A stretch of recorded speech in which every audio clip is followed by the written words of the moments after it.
नमस्कार दोस्तों, स्वागत है आपका मेरे YouTube channel Ranjana Hindi education में। तो आज हम निर्गुण धारा की प्रेम मार्गी सूफी शाखा को पढ़ेंगे। पहले हमने पढ़ा था निर्गुण धारा की संत काव्य धारा। अब हम पढ़ेंगे निर्गुण धारा की सूफी काव्य धारा। प्रेम मार्गी शाखा भी कहते हैं इसे और सूफी शाखा भी कहते हैं। तो भारत में सूफी धर्म का प्रचार और प्रसार 12वीं शताब्दी में ख्वाजा मोइनुद्दीन चिश्ती ने किया था। ये जो है ये इस्लाम धर्म की संक्षिप्त रूपरेखा है। ठीक है, तो इसमें इस्लाम को दो भागों में बांटा गया है, सरारी और बेशरा। और बेशरा के जो सूफी है उसके आगे भाग हुए हैं चिश्ती संप्रदाय, सुहरावर्दी संप्रदाय, कादरी संप्रदाय, नक्शबंदी संप्रदाय। और आगे इनकी व्याख्या दी गई है, आगे इनके भी भेद दिए गए हैं। जैसे चिश्ती संप्रदाय में कौन कौन संप्रदाय थे, सावरी और निजामी। सुहरावर्दी में जलाली, मखदूमी, मीरन शाही, दौला शाही और इस्लाम शाही और इस्माई शाही। और कादरी संप्रदाय में बहाबिया, रजाकिया। और इसमें आगे है नक्शबंदी संप्रदाय है, इसके कोई भी आगे पार्ट नहीं है। ये जो हमने संप्रदाय पढ़े, 4 संप्रदाय पढ़े, उनके बारे में बताया गया है कि इनको किसने, इसके प्रवर्तक कौन है, इसका समय क्या है और भारत में ये कब हुआ, ये संप्रदाय किसने इसको लागू किया, तो वो सब इसमें दिया गया है। तो पहला संप्रदाय है चिश्ती संप्रदाय। तो इसके आदि प्रवर्तक थे अबू अब्दुल्ला चिश्ती। और भारत में जो प्रवर्तक थे इसको लागू करने वाले वो थे मोइनुद्दीन चिश्ती। और इसका समय है 12वीं शताब्दी का उत्तरार्ध। दूसरा संप्रदाय है सुहरावर्दी संप्रदाय, लेकिन इसके आदि प्रवर्तक कौन थे उसके बारे में नहीं पता है, तो ये जगह ब्लैंक है। और भारत में इसके प्रवर्तक थे जलालुद्दीन सुर्खपोश। और ये 13वीं शताब्दी का पूर्वार्ध जो था, तब उन्होंने, पूर्वार्ध मतलब 13वीं शताब्दी के स्टार्टिंग में। कादरी संप्रदाय हैं अब्दुल कादिर जिलानी। तो भारत में प्रवर्तक थे बंदगी मोहम्मद गौस। और 15वीं शताब्दी का उत्तरार्ध। नक्शबंदी संप्रदाय तो बहा अलदीन नक्शबंद। और इसको भारत में जो प्रवर्तक थे मोहम्मद बाकी गिल्ला वेरंग, ये दोनों थे। और 16वीं शताब्दी का उत्तरार्ध जो है वो इसका समय है। आगे कुछ महत्वपूर्ण चीज़ें हैं, जैसे सूफी दर्शन को तसव्वुफ कहते हैं। सूफी शब्द की व्युत्पत्ति जो है, उसकी उत्पत्ति जन्म जो है के संबंध में निम्नलिखित मत हैं। मतलब कुछ क्या मानते हैं, कुछ बोलते हैं कि इस शब्द से बना है, कुछ बोलते हैं उस शब्द से। जैसे इसका मूल शब्द है सूफ, तो इसका अर्थ है ऊन, ठीक है। और सफ का अर्थ है पंक्ति, सूफा का अर्थ है चबूतरा, सोफिया का अर्थ है विद्या, सफ़ा का अर्थ है पवित्र और निर्मल। आगे है सूफी या प्रेम मार्गी शाखा के प्रथम कवि और प्रसोता, मतलब किसने बताया कि ये पहले कवि हैं, किसने इनको इनाम दिया, ठीक है, और कब हुआ, ये सब इसमें हम पढ़ेंगे। तो प्रसोता होते हैं नाम देने वाले। तो गणपति चंद्र गुप्त ने कहा कि हंसावली जो है वो पहली रचना है जो 1370 ईस्वी में प्रस्तुत की गई थी। तो और इसके रचनाकार हैं असायत, ठीक है। तो ये कौन मान रहे हैं, गणपति चंद्र गुप्त हंसावली को। और राम कुमार वर्मा कहते हैं चंदाइन, कि चंदाइन जो है वो पहली रचना है, ठीक है। और इसका समय बता रहे हैं 1379, ठीक है। और ये मुल्ला दाऊद की रचना है। अब हैं हजारी प्रसाद द्विवेदी, ये कहते हैं कि सत्यवती कथा जो है वो पहली रचना है और उसका समय है 1501। और इसके रचनाकार हैं ईश्वर दास। आगे हैं रामचंद्र शुक्ल, ये कहते हैं मृगावती, ये पहली रचना है और उसका समय है 1501। और ये किसकी रचना है, कुतुबन की। तो आपको ये क्वेश्चन जो है एग्जाम में इस दृष्टि से पूछे जाते हैं कि रामचंद्र शुक्ल ने किसको मानना कि ये पहली रचना है, गणपति चंद्र गुप्त ने किसे मानना, तो कौन पहली पुस्तक है, तो इसके बारे में आपको पता होना चाहिए। तो ये जो असायत है, असायत कृत हंसावली का रचना स्रोत जो है वो विक्रम बेताल की कथा है। मतलब कहते हैं कि हंसावली जो ये रचना है इसमें विक्रम बेताल की कहानियां हैं। इसमें पाटन की राजकुमारी हंसावली की कहानियां हैं। और रामकुमार वर्मा ने मुल्ला दाऊद को अपने इतिहास ग्रंथ में संधि काल के अंतर्गत रखा है। ठीक है। डॉक्टर माता प्रसाद गुप्त ने चंदायन को लोर कहा या लोर कथा नाम से पुकारा है। हिंदी के प्रमुख सूफी कवि और काव्य निम्नलिखित हैं। ठीक है। तो रचना है, रचना काव्य है, वर्ष है, कवि है, प्रयुक्त भाषा और प्रयुक्त छंद। तो इसमें हमें ये पहली है जो इनकी मेन रचनाएं हैं, जो इनकी बहुत ही महत्वपूर्ण हैं, जिनसे ये फेमस हुए हैं और उनका स्मेह साथ में दिया गया है। तो पहली रचना है हंसावली। ठीक है। स्मेह इसका 1370 और असायत इसके कवि हैं राजस्थानी और दोहा छपाई राजस्थानी भाषा है, और दोहा छपाई जो है वो उसके छंद हैं। वैसे ही चंदायन 1379, मोल्ला दाऊद अवधि छपाई दोहा। ठीक है। लखम सेन पद्मावती तो ये 1459। दामोदर कवि हैं, राजस्थानी इसकी भाषा है, छपाई दोहा सोठा जो है इसके छंद हैं। सत्यवती कथा 1501, ईश्वरदास अवधि और दोहा छपाई। मृगावती 1501, कवि हैं कुतुबुन और अवधि हैं भाषा और दोहा छपाई छंद। माधवा नल कामता 1527, गणपति चंद्रगुप्त जो है वो कवि हैं और राजस्थानी इनकी भाषा है, सिर्फ दोहा छंद प्रयुक्त हुआ इसमें। ठीक है। आगे है पद्मावत 1540, जायसी की है ये। जायसी जो है वो सूफी काव्यधारा के सबसे महत्वपूर्ण कवि हैं। जैसे संत काव्यधारा में कबीर थे, वैसे ही सूफी काव्यधारा में जायसी हैं। इनकी भाषा है अवधि और दोहा छपाई इनकी छंद है। मधुमालती 1545, ये मंझन की है, अवधि भाषा है, दोहा छपाई इसके छंद हैं। माधवानल कामकंदला ये 1556 है। कुशल लाभ जो है इनके कवि हैं, राजस्थानी भाषा है, दोहा छपाई और सोठा छंद हैं। प्रेम विलास प्रेमलता तो ये है की कथा है, ये 1556 और जटमल कवि हैं, राजस्थानी इसकी भाषा है, रूपमंजरी 1566 है। नंददास इसके कवि हैं, ब्रज भाषा है और दोहा छपाई छंद है। माधवानल कामकंदला ये ऊपर भी थे, अभी भी है, इनका द्वार से आया हुआ है। 1584 इसकी समय है और आलम की है ये। ठीक है। ये किसने लिखी है? ये कवि दो रचनाएं हैं, ये एक दोनों एक ही जैसी नाम है, लेकिन एक जो है कुशल लाभ ने लिखी है और दूसरी आलम ने। अवधि भाषा है और दोहा छपाई सोठा है, इसके छंद हैं। चिताई वार्ता ये 1590 है, नारायण दास की है ये और राजस्थानी ब्रजभाषा है, दोहा छपाई जो है इसके छंद हैं। अगर आपको मेरी वीडियो अच्छी लग रही हो तो आप लाइक और सब्सक्राइब जरूर करना। इतनी मेहनत करती हूँ, कुछ तो रिस्पॉन्स दे दिया करो, शेयर कर दिया करो, कमेंट कर दिया करो कैसे लग रहा है आपको। चिताई वार्ता ये 1590 इसका समय है, नारायण दास की है, राजस्थानी ब्रजभाषा है, दोहा छपाई है। चित्रावली 1613 ये उस्मान की है, अवधि इसकी भाषा है, छपाई और दोहा जो है वो छंद है। रस रतन 1618 पोहकर अवधि, पोहकर जो कवि का नाम है और अवधि इनकी भाषा है। आप देख सकते हैं कि अवधि भाषा का ज़्यादा प्रयोग किया है इन कवियों ने। दोहा छपाई और दोहा छपाई जो है छंद इनका ज़्यादा प्रयोग किया है। ज्ञानदीप 1619 में और शेख नबी की रचना है, ये अवधि में है और दोहा छपाई। नल दमयंती 1625 में, नरपति व्यास अवधि दोहा छपाई। हंस जवाहिर 1731 में, कासिम शाह इसके रचनाकार हैं और अवधि दोहा छपाई। नल चरित्र ये 1641 में है, ये मुकुंद सिंह की है और अवधि और दोहा छपाई जिसके छंद और भाषा है। इंद्रावती 1744 में, नूर मोहम्मद की है, अवधि भाषा है, दोहा छपाई छंद है। अनुराग बांसुरी 1764 नूर मोहम्मद की है, ये भी तो अवधि भाषा है और बरवेज छपाई जो है इसके छंद हैं। आगे जो मैं आपको जानकारी देने वाली हूँ बहुत ही महत्वपूर्ण है सूफी काव्यधारा के बारे में।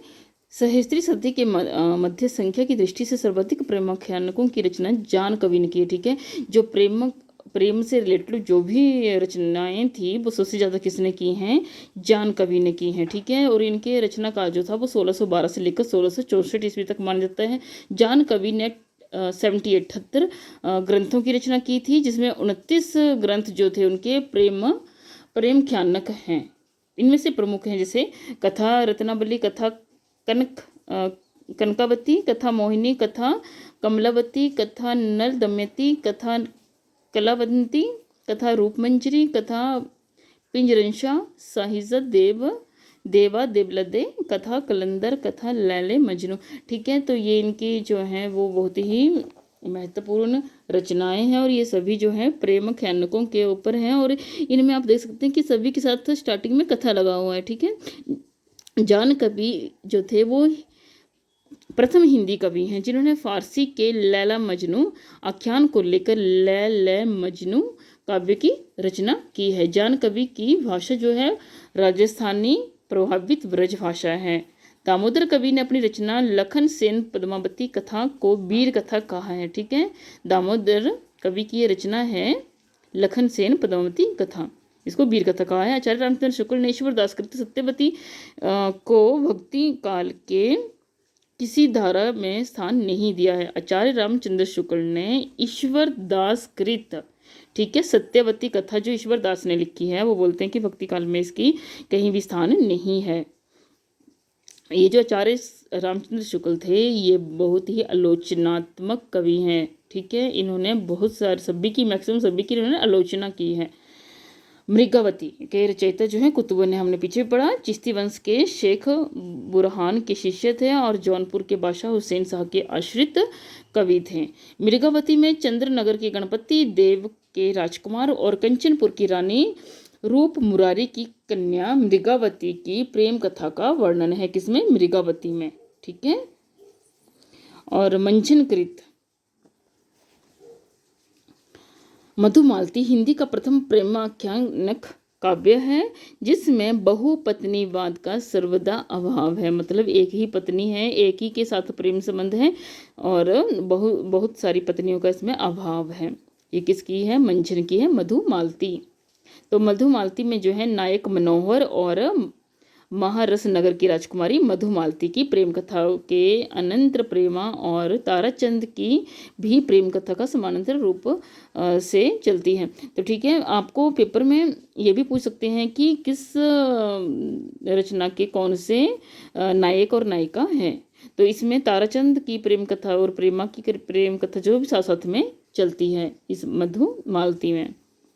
आगे है बनारसी दास ने अपनी आत्मकथा अर्ध कथानक में दो प्रेमाख्यानक मृगावती और मधुमालती का उल्लेख किया है जो निम्नलिखित है। तब घर में बैठे रहे नाहिन हाट बाजार, मधुमालती मृगावती पोथी दोए उचार। सन 1643 संवत 1700 में। ठीक है, दक्षिण में शायर नसरती ने मधुमालती के आधार पर दक्कनी उर्दू में गुलशने इश्क के नाम से एक प्रेम कथा लिखी। जयश्री कृत पद्मावती, ये बहुत ही फेमस इनका काव्य है, मैंने आपको पहले भी बताया है। और इसमें 57 खंड हैं, 57 खंड हैं। इनका प्रिय अलंकार उत्प्रेक्षा है। ठीक है, मलिक मोहम्मद जैसी ने अपने पूर्व लिखे गए 4 प्रेमाख्यानकों का उल्लेख किया है। जैसे अब मधुमालती आ गई, मृगावती आ गई, मुग्धावती और प्रेमावती। जयश्री प्रसिद्ध सूफी फकीर शेख मोहदी या मुहिउद्दीन के शिष्य थे और शेरशाह के समकालीन कवि थे तथा अमेठी के निकट जायस में रहते थे, तब इनके नाम से जायसी पड़ा है। जायसी द्वारा रचित महत्वपूर्ण ग्रंथ और उनके विषय में निम्नलिखित। तो इनके ये बहुत ही महत्वपूर्ण ग्रंथ हैं, जैसे पद्मावत, अखरावत। पद्मावत में नागवती और पद्मावती और रतनसेन की प्रेम कहानी के बारे में है। अखरावत में वर्णमाला के एक एक अक्षर को लेकर सिद्धांत संबंधित तत्वों में भरी चौपाइयाँ हैं। तो आपको ये पता होना चाहिए कि इन रचनाओं में अंदर क्या लिखा हुआ है। आचार्य रामचंद्र शुक्ल ने जयसीकृत पद्मावत को प्रेम की पीर का महाकाव्य कहा है। ठीक है, ये आप ऐसे ही याद रखना है इस पंक्ति को। आखिरी कलाम, ये भी इनकी रचना है। क़यामत का वर्णन तथा मुगल बादशाह बाबर की प्रशंसा है इसमें। चित्ररेखा लघु प्रेमाख्यानक है ये। कहरनामा आध्यात्मिक विवाह का वर्णन है। यह कहरवा शैली में लिखी है। मसलनामा ईश्वर भक्ति के प्रति प्रेम निवेदन है। आगे है कन्हावती, ये भी इनकी एक रचना है। आगे देखो, मैंने आपको पहले भी कहा था कि ये जो रामचंद्र शुक्ल जी हैं ये सबकी आलोचना करते हैं। यहाँ भी इन्होंने जायसी की आलोचना कर दी है। आचार्य रामचंद्र शुक्ल ने जायसी के द्वारा रचित 3 ग्रंथों पद्मावत, अखरावट और आखिरी कलाम का ही उल्लेख किया। ये कहते हैं कि यही 3 हैं और नहीं है इनके। आचार्य रामचंद्र शुक्ल ने पद्मावत की कथा का पूर्वार्ध कल्पित, उन्होंने कहा कि ये इसका जो पहले वाला हिस्सा है वो कल्पित है और जो बाद वाला है उत्तरार्ध है वो ऐतिहासिक है।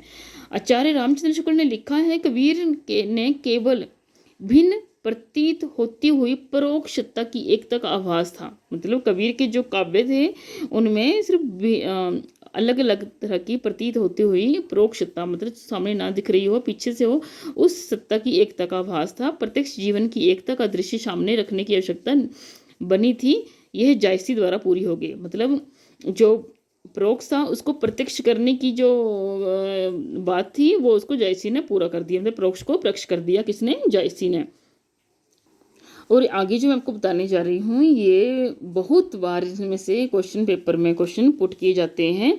जिसे पद्मावत ने के प्रयुक्त प्रतीकार्थक नियमन, मतलब कौन किसका प्रतीक था। पद्मावत में जो नायक और नायिका थे वो सभी किसी न किसी का प्रतीक थे। जैसे रतन सेन जो था वो मन या आत्मा का प्रतीक था और सिंहल जो था वो हृदय का था।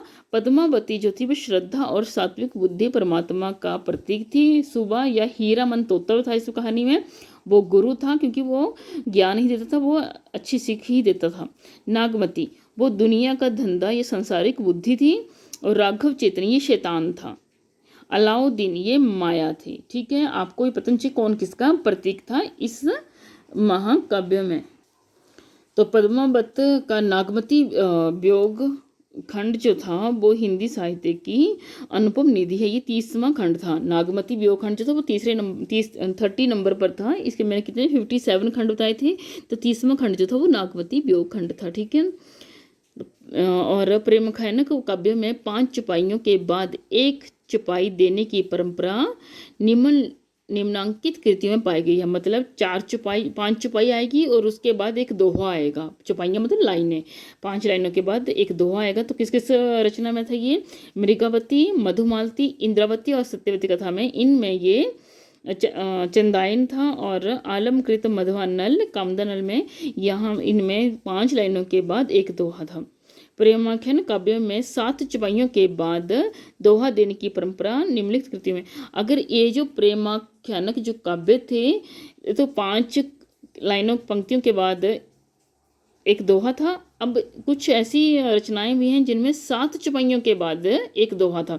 पद्मावत और चित्रावली, इनमें क्या था कि 7 चौपाइयों के बाद एक दोहा था।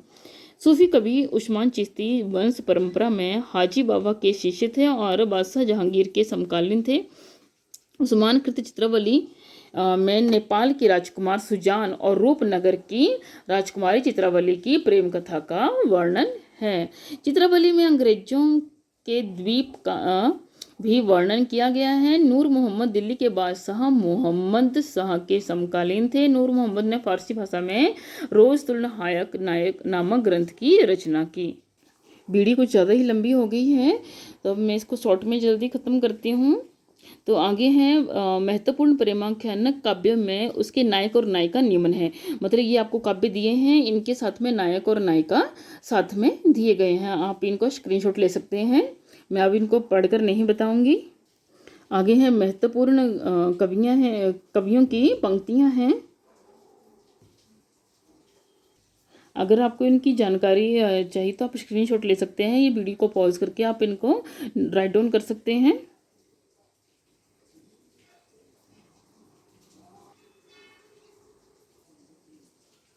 अब आपको बहुत जरूरी बात समझनी है एक और। सूफी कवियों ने परमात्मा को स्त्री और आत्मा को पुरुष रूप में स्वीकार किया है, जबकि संत कवियों ने क्या किया था, इसके विपरीत थे वो। सूफी कवियों में प्रेम की पद्धति में इश्क मिजाजी लौकिक प्रेम में से इश्क हकीम अलौकिक प्रेम तक पहुंचने की कोशिश की है। मतलब लौकिक प्रेम से अलौकिक प्रेम तक पहुंचने की कोशिश की है इसमें। ठीक है, और सूफी सिद्धांत में इश्क हकीकी तक पहुंचने के लिए साधक को निम्नलिखित चरण व अवस्थाओं से गुजरना पड़ता था। तो ये जो 4 अवस्थाएं हैं इनसे होकर जो है वो साधक को गुजरना पड़ता था। जैसे नफ्स, रूह, कल्ब, अकल, ये 4 जग थे, ठीक है। साधक की 4 अवस्थाएं थी ये, ठीक है। अगर आपको मेरी वीडियो अच्छी लगी हो तो लाइक और सब्सक्राइब जरूर करना, और जिनको इसकी ज़रूरत हो उसको शेयर ज़रूर करना।